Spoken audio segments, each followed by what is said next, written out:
The fractal design Define R4 case gets featured on the WAN Show Build Logs of the Week section more than any other case. Click now to learn more about it. So when Munitio reached out to me about unboxing the Nines, I was a little bit skeptical because they looked to me at first glance like fashion earphones, which I really do just try to avoid talking about altogether, because if you don't have anything nice to say, then don't say anything at all. So I replied to them and I basically went, look, if they don't sound good, I'm gonna just tear them apart. I'm just gonna give them a terrible, terrible unboxing and overview, and I'm gonna say that they sound bad. And they went, no, no, no, they sound really good. And for $170 and headphones that are like shaped like bullets that fit in your ears, I was like, okay, well, they're either all show and no go, or they legitimately sound good and they just have like a really cool sort of fashion sense. So without further ado, this is my unboxing of the Munitio Nines SLV. They are titanium coated.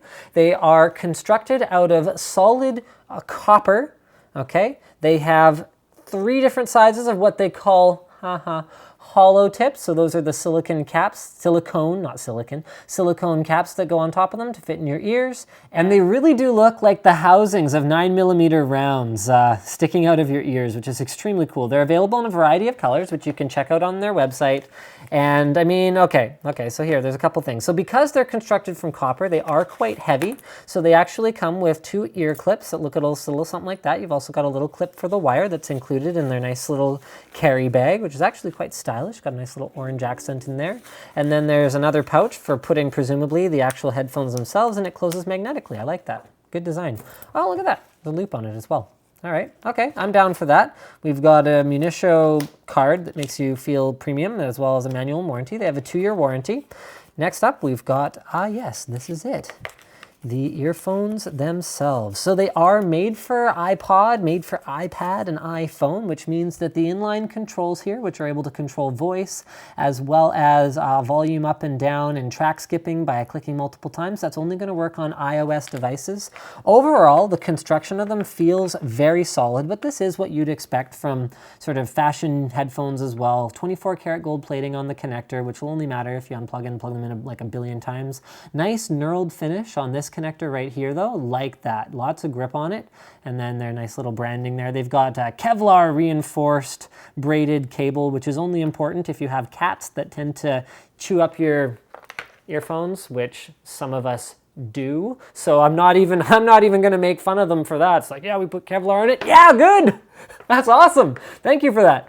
And then finally, wow, those really do have some heft to them. Finally, the earphones themselves. When we pull off their hollow point silicone tip, I love that branding, we find the 9mm rare earth neodymium magnet drivers. It's something to bear in mind about these headphones is even though they have that made for iPod branding, they are fairly high impedance. So these are 32 ohm impedance earphones, which when you consider that something like a Sennheiser Momentum on-ears are running at 18 ohms of impedance, you kind of go, oh wow, what's going on here? So you may want to look into something like a portable headphone amplifier, or you may find that they sound great to you out of the box. One of the advantages of higher impedance headphones is that they can help with bass roll-off as well as roll-off on the higher end, giving you a flatter, a more flat sounding sound, for lack of a better way of putting that. So without further ado, we're gonna have to listen to these and let you guys know what we think. So now that Brandon and I have had a chance to spend some time really playing around with these, I have a few things to point out. So number one is I was terrified when I looked at the back of the package and I was like, oh no. They deliver unmatched sound purity. Okay, that sounds okay so far.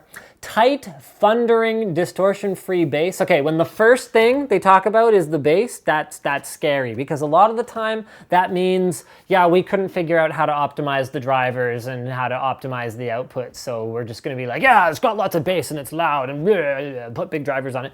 That is not a good audio experience, but then they kind of go crystal clear mids, soothing smooth highs, accurate and enveloping sound that is uniquely Munitio.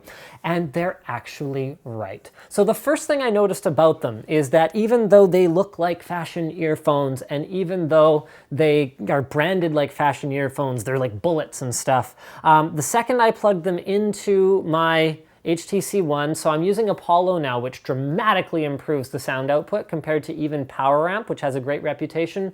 Apollo is much better. Anyway, I'm using Apollo now, and I was like, oh, well, they have a very flat sounding sound signature. They don't have like this pumped up bass that you get so often with headphones and earphones these days.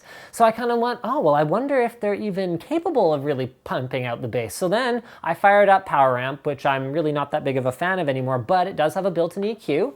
And lo and behold, really punchy, tight bass. I'm impressed.